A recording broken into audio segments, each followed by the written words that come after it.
Well, it's Wednesday, and you all know what that means.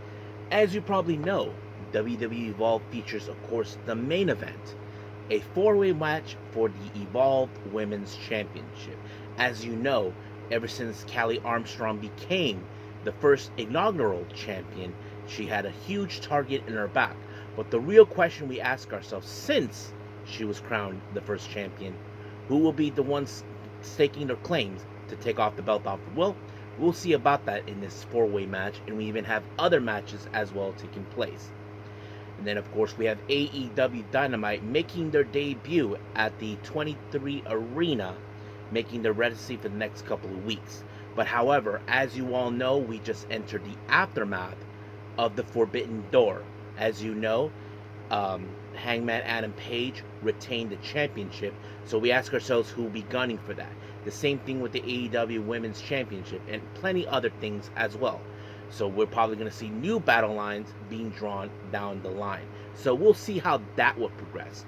But first things first, as you all know, I mentioned time and time again that I'm behind on certain events. So I picked certain ones from the Joshi wrestling scene, most specifically in Tokyo Joshi Pro Wrestling, which ones I want to review.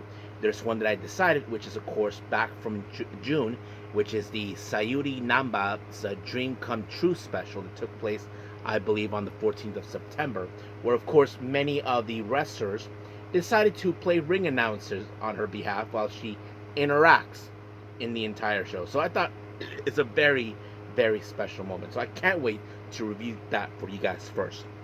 And then, of course, as always, we save always for last. We're going to give you guys some news updates to give you guys updates on what's been happening in the world of wrestling, such as what events and promotions are thrown out, who's booked, what matches are set, including developments that are happening in the world of wrestling as we speak. So, let's get ready for another episode of the Deleted Wrestle Zone.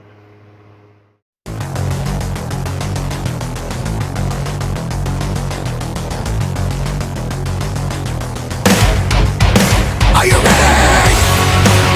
Get up, get up! Get up, get up! Get up, get up! Get up, get up! Get up, get up!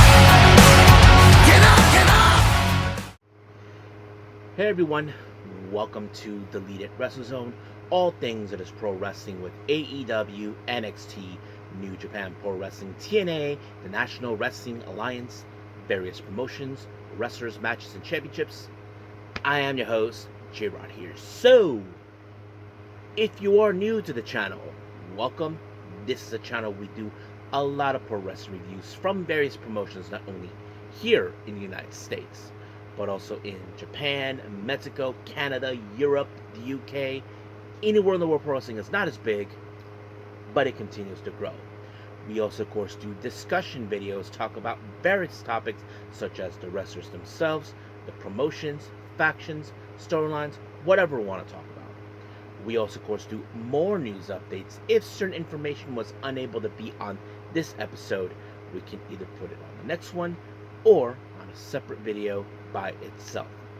We also, of course, do real-time news updates to keep you guys on alert if something has happened in the world of pro wrestling that needs to be addressed ASAP. We also, of course, got the Unagi Sayaka Watch and various other cool wrestling content as well. So if you like what you see, please subscribe to us or click on that subscribe button. You'll be getting a lot of daily reviews and other cool wrestling content as well. But if you like this episode, please give us a like on the like button or a nice comment in the description down below. Now, enough with the jibber jabbers. I believe it's time to let's get started. So, as I said before, we're going to be reviewing some events that I was unable to do, but I made it clear which ones I'm going to do.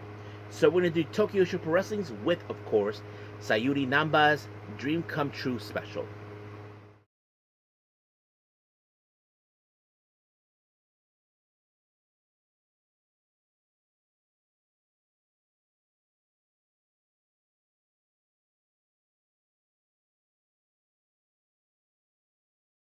Okay, Tokyo Joshi Pro Wrestling with Sayuri Namba's Dream Come True special. Now, this happened in Shinkiba on the 14th of June. Now, for those who may or may not remember, this is around the time where, of course, Sayuri Namba was set to graduate from Tokyo Joshi Pro Wrestling. Now, remember, this is not about retirement, in case anybody asks. Graduation means that they're officially done what they were doing and they're ready to set to do the next adventure in their careers.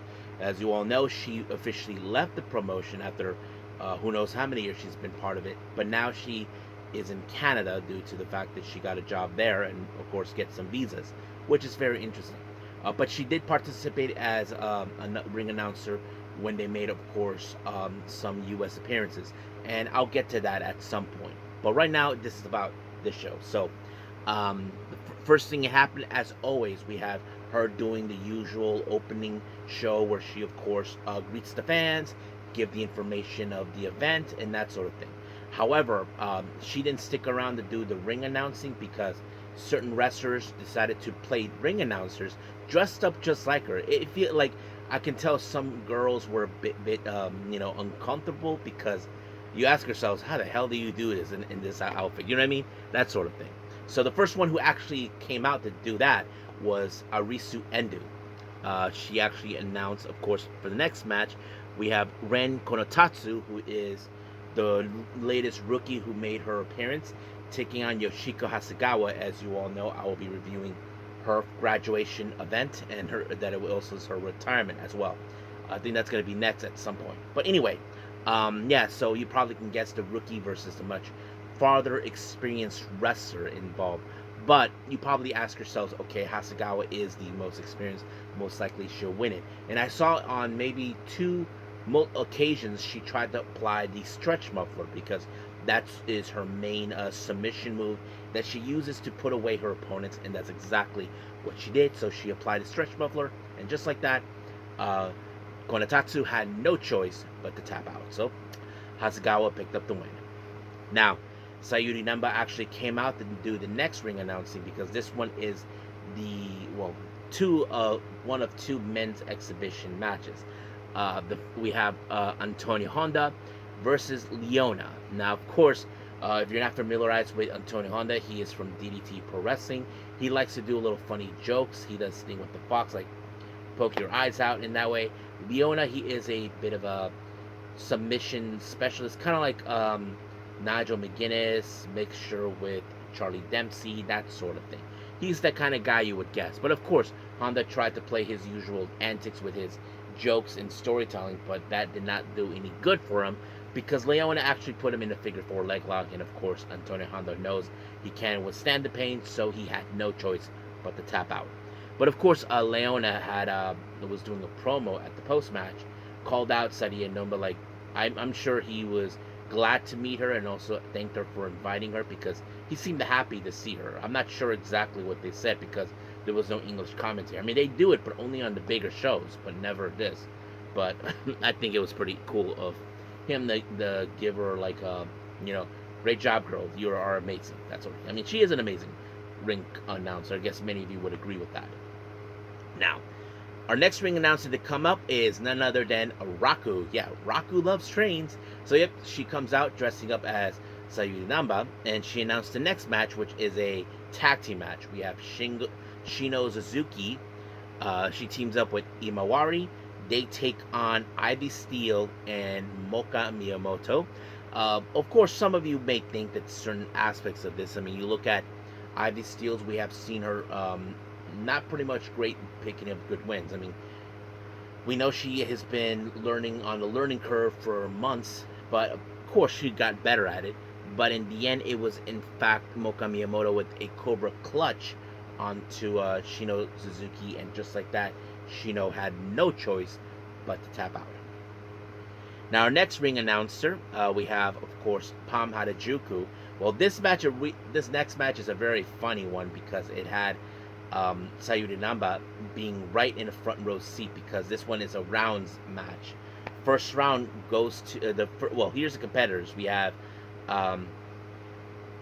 Katsuki Irada. If you guys don't know who he is, he's that guy who comes out wearing these sunglasses, these glasses, and he dances, and he that's all he does. And then his opponent is Hideki Shrek Senkin. So basically, the first round ended in a KO.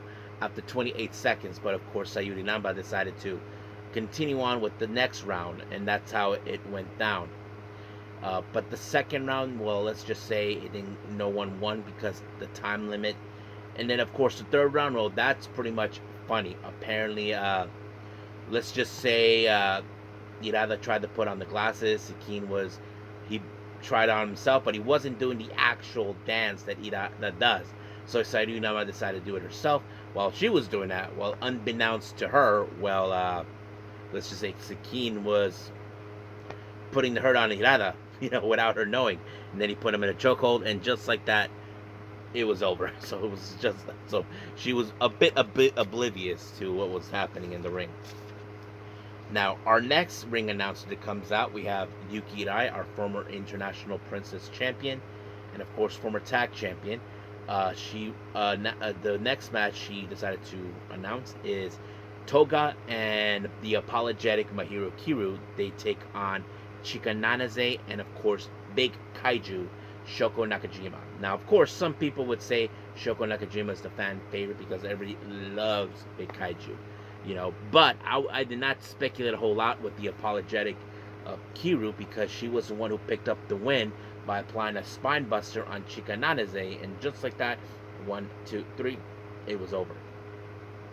Now, our final ring announcer, we have, of course, Miyu Watanabe. This one's a very special match. Sayuri Namba came out to become second between our current champions. Suzumi, our current at the time she was the International Princess Champion. She teams up with the Pop Champion, the Princess Champion, Mizuki, and they take on Yuki Devil, Rika Devil, and they're accompanied by Tori Devil. So some of you may ask, who the hell is these guys? Well, Yuki Devil is, of course, Yuki Aino.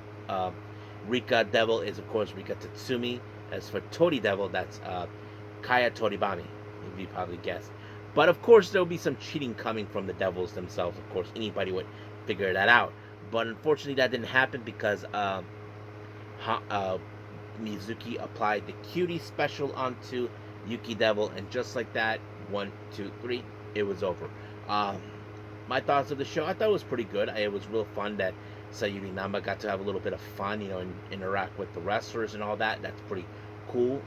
And, I mean, it's sad that she's gone, but I'm sure the next shows we'll be watching, hopefully, the ones we can watch, hopefully we get to see her more. But, we'll see. But as of right now, we are officially done with Tokyo Joshi Pro Wrestling. Let's move on with our next review, and this is, of course, WWE Evolve.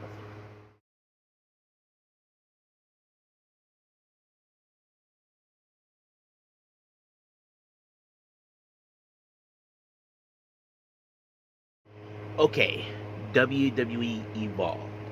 We opened up with our first match, which is Kendal Grey versus Wendy Choo. Now, for the last couple of weeks, we've been witnessing Wendy Choo kind of getting in the face of Kendal Grey and also getting in her business in every way possible. So Kendal Grey just had enough of her. Now, Carly Bright, her best friend Carly Bright, did everything humanly possible to try to make her pay for stop stalking her best friend. So Kendal Grey decided to step up to plate. Now, the real question we ask ourselves when it comes to this type of match, in the story types, will Kendal Grey fall in the same matter as Carly Bright? Well, we would have assumed. I mean, we do know her amateur wrestling background has always been one of the things that we have find her excellence all the time.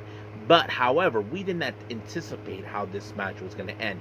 We often see Wendy Choo uses that choke known as the dirt nap choke, but apparently, somehow, some way, Kendal Grey reversed it, and just like that, 1, 2, 3, Kendal Grey picked up the win. Not even Wendy Choo realized what just happened. She might have assumed that she won, but no, it was Kendal Grey who did it. Kendal Grey reversed it in every way possible because, of course, Wendy Choo's shoulders were evenly at the line with the mat, and that's how she lost. But Wendy Choo, as you know, had this sadistic laugh, like she enjoyed that she lost to her. I mean, some of us may question what is going on in that creepy little head of hers. Well, we'll see what happens. Now, Ice Williams, in the last 2 weeks or so, he has been very, very hypocritical towards Sean Legacy. Sean Legacy, many of you may remember, he decided to declare himself that he's going to be the face of the WWE Evolve. However, he failed miserably, unable to obtain the Evolve Championship, not to mention losing to, of course, Keanu Carver and Rich Holland. And now Ice Williams saying, hey, you lost opportunity. You're claiming yourself to be the face of the Evolve. Well, guess what? Ain't no more. I'm stepping up. So the only way to do that is to get in his face and remove him. And that's exactly what's happening.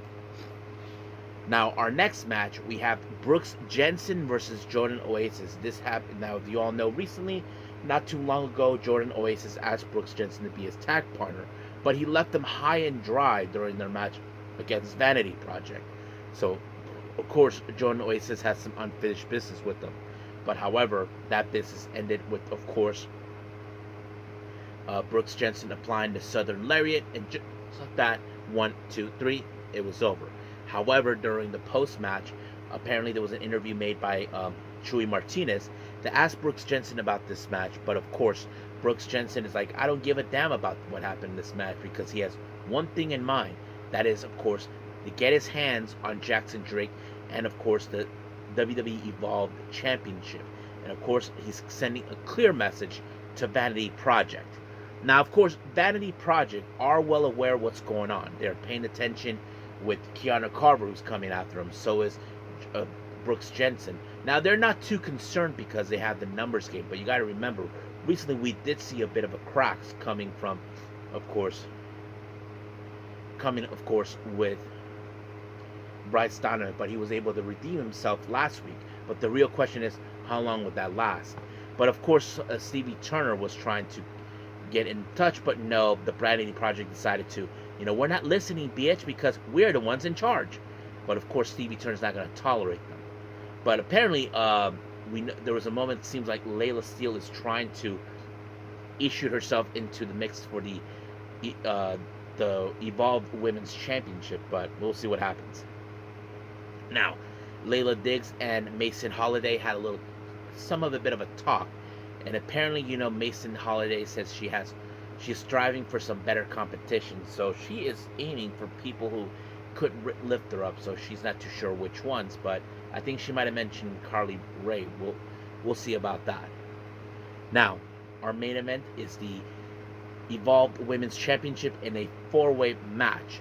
We have Nikita Lyons versus Chantel Monroe versus Carmen Petrovic versus Carly Armstrong. Now, of course, Callie Armstrong has been proven her dominance ever since becoming, of course, the inaugural Evolved Women's Champion.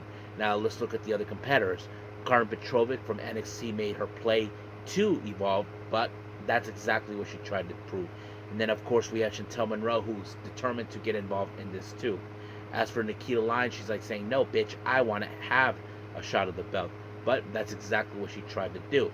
But the real question is, could this be too much for Callie Armstrong to deal with? Well, she knows that she's dealing with some interesting competitors, but at some point, Chantel Monroe was got confronted by Kylie Ray. As you know, Kylie Ray took offense to what Chantel Monroe said something about her son, and she was not going to take that kindly. And of course, she was wiped out.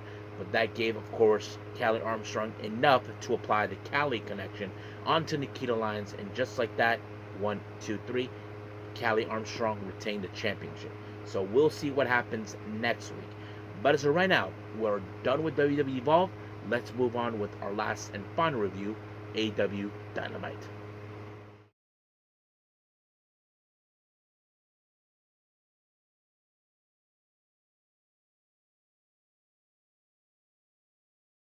Okay, AEW Dynamite.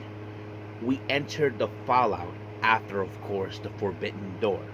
And of course, they make the residency at the 2800 Arena, home of what used to be ECW, which is, of course, a very big deal for those who are familiarized with that promotion back in the 90s. Now, it opened up with FTR along with that weasel, Stokely Hathaway. Of course, they're going to come out and throw a temper tantrum because, A, they did not win the tag team belts. 2, they want to blame it on someone, and that person was Paul Turner, one of our referees. And of course, they're going to go throw a temper tantrum over that. But while they tried to do something, well, here comes Christian Cage and Adam Copeland, who have unfinished business towards these two. However, it was later made official that both Christian Cage and Adam Copeland will team up to deal with FTR in All Out in Toronto, Canada, which of course was predicted not too long ago that this was going to happen. Well, it looks like it is, boys and girls, so buckle up. Now, our opening match, we have Jon Moxley versus Daniel Garcia. Now, of course, I'm sure Jon Moxley was not happy the fact that he did not take out Darby Allin like he would have hoped for. But I'm sure he is happy he took out Will Ospreay. But he has to go against Daniel Garcia. Now, Daniel Garcia does have a bit of a technical aspect. Now, of course, we all know wherever Jon Moxley goes, we have, of course, the Death Riders, most specifically Marina Shafir and Wheeler Yuta making their presence known. But, of course, Daddy Magic showed up and he decided to give him some backup, knowing that this is not going to be an easy task. But, of course, it didn't do any good because it was Jon Moxley with an inside cradle. And just like that, 1, 2, 3, it was over. However, during the post-match, Wheeler Yuta decided to speak on behalf of Jon Moxley to send a message to Darby Allin. Like, Darby, you're not getting your match against Jon Moxley. But however, while he was still in the ring, well, someone send in Hook. Well, Hook put him in a chokehold, and just like that, it was over. Because I'm sure, if you guys remember, it was the Death Riders that took out Hook. And now he's coming for a little bit of revenge. And if I was Wheeler Yuta, I would have eyes in the back of my head. So we'll see how that rolls. Now, our next match, we have Penelope Ford and Megan Bayne teaming up, taking on Chris Statlander and Feel My Wrath. That's right, Harley Cameron. Now, of course, last time Harley Cameron teamed up in a match against Megan Bayne, it did not turn out good. This happened at the 0 hour at the Forbidden Door. So that kind of plays it out. But however, some things have changed because Penelope Ford ended up on the wrong side of that new submission move that Chris Statlander has been using for the last couple of weeks, and it became effective. Now, of course, when it comes to people hating losing to certain people, Megan Bayne decided to beat the crap out of Chris Statlander until Willow Nightingale showed up. And it seems people are saying, did Harley Cameron became a peacemaker? Well, I don't know. I mean, she's a bit unorthodox, but who knows? We'll see how that goes. Now, Mercedes Moné, as you all know, well, she retained the TBS Championship, but she made an interesting goal that she wants to do. For those who know this, Ultimo Dragon, very famous wrestler from Japan, has held 10 championships at one time. Mercedes Moné currently has 9. So her ultimate goal is to break that record. But she also made it clear that anybody with a championship want to challenge her, well, put your belt on the line. But of course, she does have a bit of a problem. And that problem is Alex Windsor. So once again, she'll be dealing with her. And she said that she's going to send her in the hospital the same way what happened to Will Ospreay. Well, we'll see how things roll from there. Now, Mark Briscoe, as you know, what happened at Forbidden Door, he seems like he still had some unfinished business with MJF. And of course, he hasn't forgotten about everything. However, he did call out another person who, as you know, had a bit of a war back and forth, and they're currently tied with himself with 2 wins from him and the other 2 wins against him. Well, that person is Kyle Fletcher, so he put himself in a match against Fletcher for TNT title, because of course during the media scrum Fletcher called him out. So we'll see how that goes out. Now, our next match, we have, of course, members of the Don Callis family. We have Heiichi Seto, Josh Alexander, Konosuke Takeshita, and Kaguchika Okada taking on our current AEW World Tag Team Champions, Brodito, and they team up with Jet Speed. However, The match seems good, but there's been recently developments when it comes to Takeshita and Okada.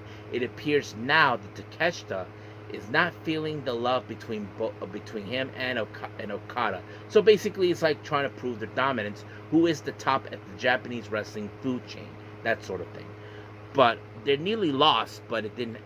The Don Callis family were saved thanks to Josh Alexander when he pinned Mike Bailey when Mike Bailey was attempting to apply the ultimate weapon, and just like that, Alexander picked up the win. So we'll see how things will roll from there. Now, Hangman Page comes out to do a promo. He wants to thank Will Ospreay for everything that he's done, and hopes that he comes back, and hopes that if he still has the title, he will defend it against him. And then, of course, he talked about MJF because of the contract. Many of you may have heard what happened. That, of course, Tony Khan said, if you're going to issue a challenge, no more cash-ins. You have to sign the contract within a week in advance to make the match happen. But, however, a familiar person from Hangman's past showed up, and that is, of course, that snake, Don Callis. Now, Don Callis hasn't forgotten what happened. Many of you may remember it was Hangman Adam Page who defeated Kenny Omega for the AEW World title. And of course, at that time, Don Callis was the manager. And now he feels, you took something that belonged to me and I want it back. So he feels now that the Don Callis family is in full force, that they'll be coming for them. But however, of course, Jet Speed showed up to give the helping hand. And then, of course, Kenny Omega, someone from Don Callis who he thought got rid of, well, he's back, and decided to give a little ass whooping. And then Lance Archer got taken out by both Kenny Omega and, of course, Hangman, with the combination of the buckshot lariat and the V-trigger. But what does this mean for Don Callis? First, he thought he can get rid of Kenny no matter what he tried to do. Kenny is like a cockroach that refuses to die. But let's see how he feels with this cockroach. Will always come back and bite him in the ass. So we'll see how that rolls. Now, our next match, we have the AEW Trios Championship, World Trios Championship. The Gates of Agony and Ricochet taking on the Ops, Katsuyori Shibata, Powerhouse Hobbs, and Samoa Joe. Now, of course, we have seen the Gates of Agony and Ricochet making their play. But, of course, we've seen how Ricochet tried to ensure they get what they want. But, however, well, let's just say the old saying goes, payback's a bitch. Basically, Ricochet got a piece of revenge from MVP for what happened at Forbidden Door. So, Samoa Joe put him in a Kakito clutch, and just like that, it was over, tapped out. But during the post-match, while the Gates of Agony were carrying Ricochet out, well, here comes, we hurt people, Yep, Shelton Benjamin and Bobby Lashley. So all hell broke loose over that. So looks like we're going to have a war between the Hurt Syndicate and Ricochet and the Gates of Agony. So that's going to be an interesting thing to watch. Now finally, we have, of course, a Falls Count Anywhere match. Claudio Castagnoli taking on Darby Allin. Now, as you know, Darby Allin has been a huge thorn in Moxley and the rest of the Death Riders' side for ever since he made his return. But now, you probably can guess that Claudio will attempt to hurt him, whatever it takes to put him out permanently. But it backfired him big time, of course, because it was Darby Allin who picked up the win when he applied the coffin drop. And then Gabe Kidd, as you know, their personal assassin, showed up, but became a war that cannot be contained. But somehow, of course, Darby Allin was able to run and save himself for another day. And of course, Gabe Kidd needed to take him out permanently, but it didn't do any well. I'm sure Darby Allin ran for the right reasons, knowing that it's just too much at the moment. He has to find a way to antagonize Moxley to get him involved in the match. So we'll see what happens until then. But as of right now, we are officially done with AEW Dynamite. And let's move on with our last and final thing, because we already done with all our reviews. Let's move on to news updates.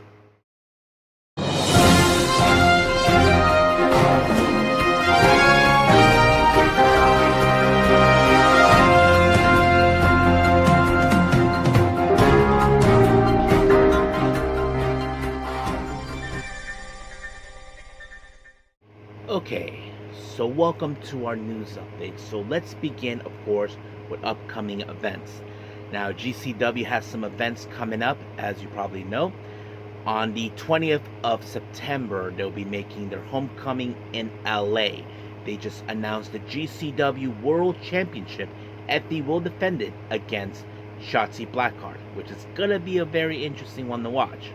And then, as you know, they'll have a 2-day event at Atlantic City from October 11th through the 12th for Fight Club.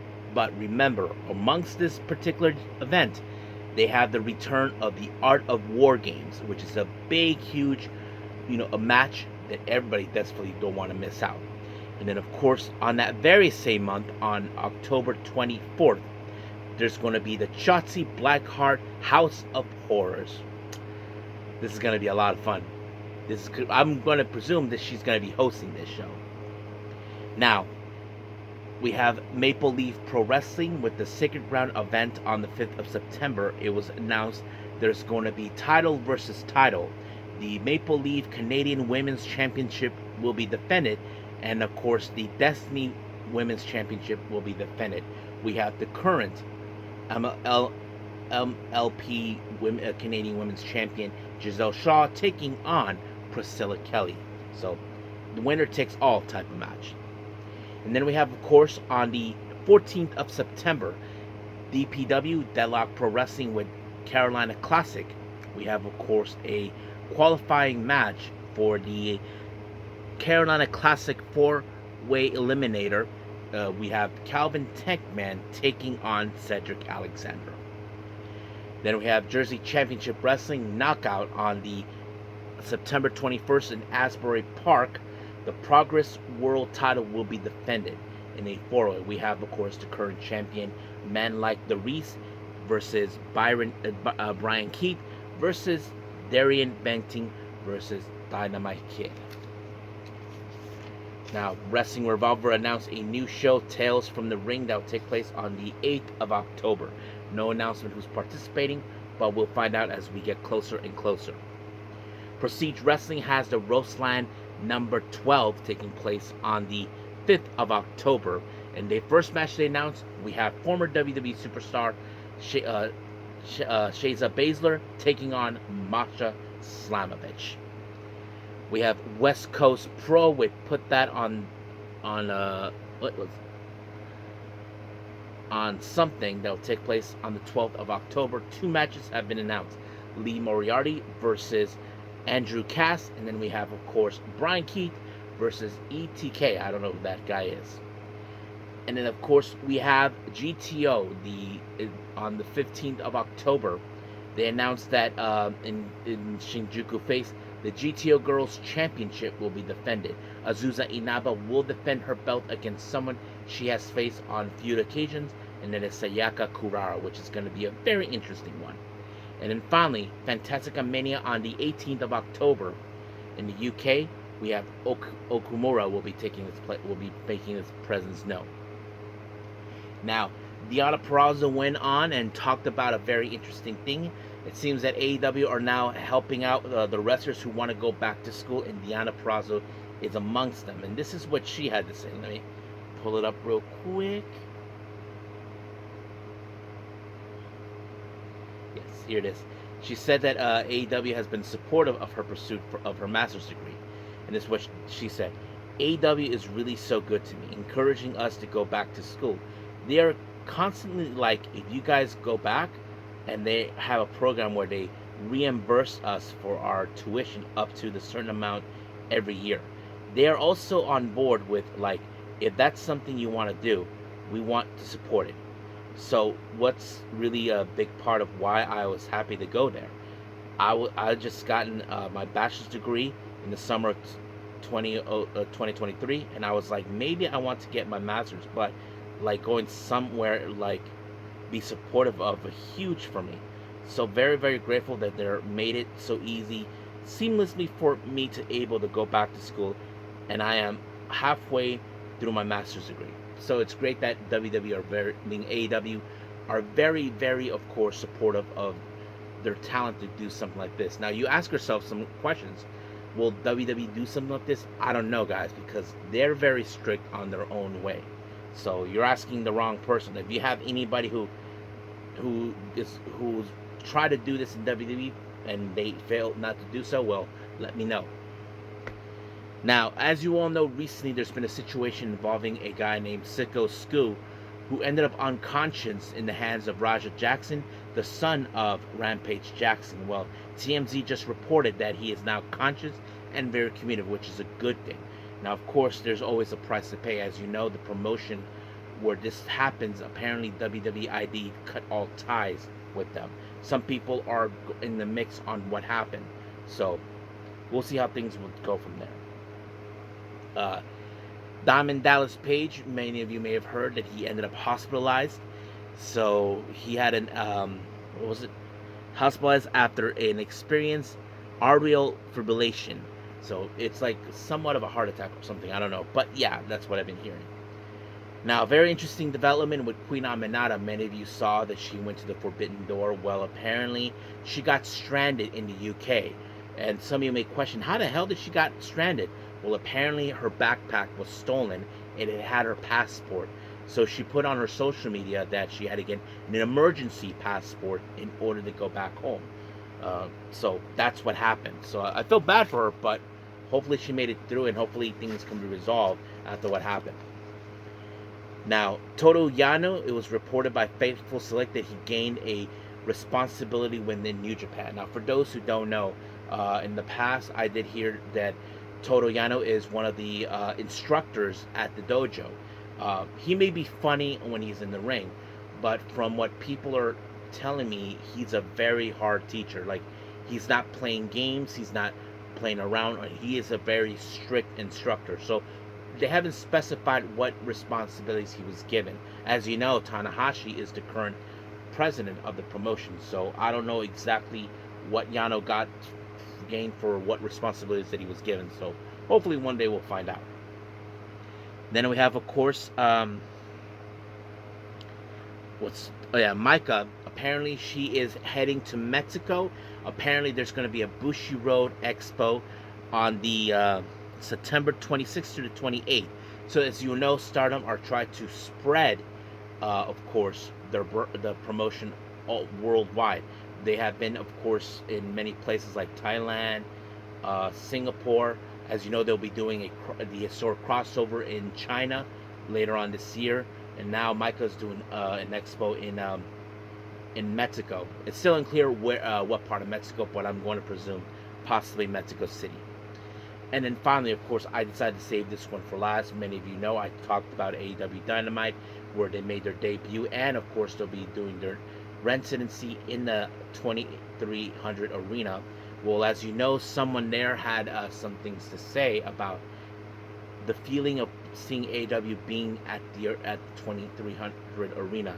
Tommy Dreamer, as you know, he is a well-recognized ECW original and someone who, as you know, will always be part of that brand, that promotion for many years, if people can remember.